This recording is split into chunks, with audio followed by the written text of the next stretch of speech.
language you are speaking is Kannada. Is there anything else I can help you with regarding the video or the plant? Yeah, identify the plant and give the answer in Kannada.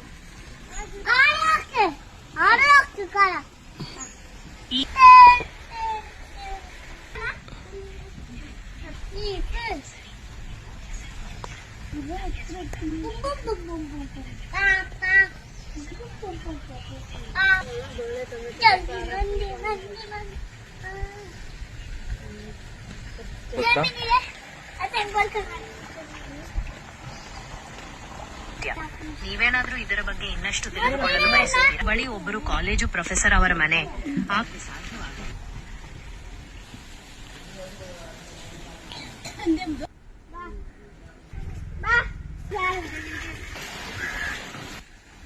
അങ്ങനെ